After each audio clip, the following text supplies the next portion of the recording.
On a smooth day, it's like a really nice car ride, you know. You're just sitting back, relax, you know, you set your autopilot if you're going for a while. To climb up to about 15,000 feet and look down and see the towns and the world as it is, it's a whole different perspective on life. So what did you do in class today?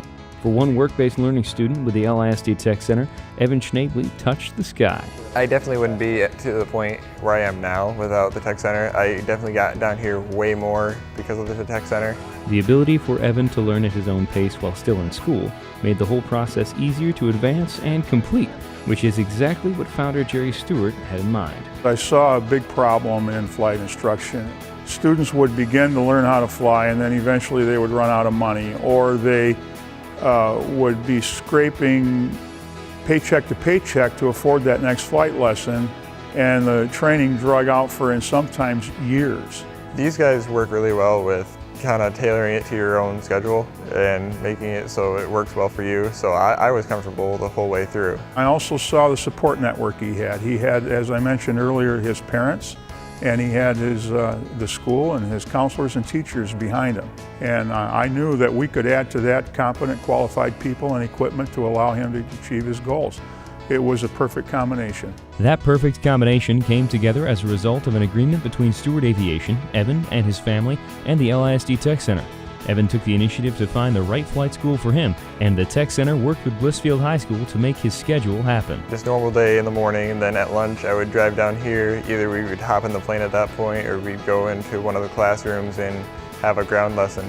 Well, actually our first lesson was up in the plane, back and forth, you know, ground, air, or a little bit of both on a day. It's called in our business repetition of learning. You know, the more frequency, the better the frequency, the more retention, the better the retention, and the result is that students get it done quicker and for less money. Well, obviously flying on a more regular basis, the stuff that they teach you sticks a lot faster and easier, and then you remember a lot more. We've been able to teach him in smaller increments, which is easier for a typical student to learn. If I was doing it on a weekend, I'd be having to redo a lesson or two here and there just to get different concepts down. Instead, he's worked through all of his requirements for his custom class. Stewart Aviation learned a few things as well. I think actually the Linaway program helped my school in the sense that it kind of forced us to become a little more structured ourselves.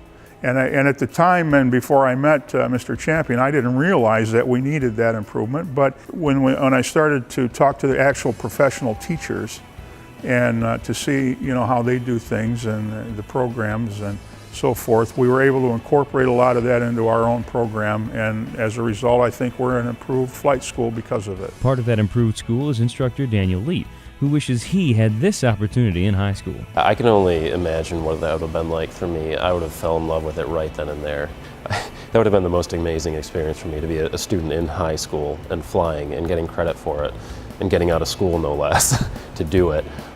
Because I got my start when I was about 18 after I graduated. After that, I decided to go to Bowling Green and major in aviation.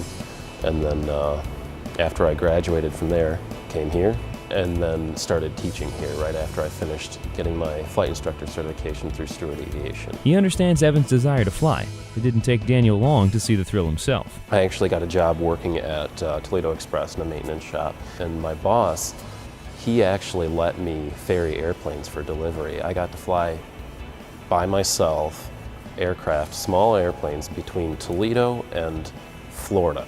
So it's altogether new and different, and it's a lot of work too, but at the same time, it's that challenge that made it so much fun. There's nothing else like it. I love it more than anything, and truthfully, I can't imagine doing anything else. Neither can Evan, who is heading to Western Michigan with his future planned out. I'll be double majoring in flight science and flight administration. I'm gonna plan on minoring in business, just kind of diversify myself.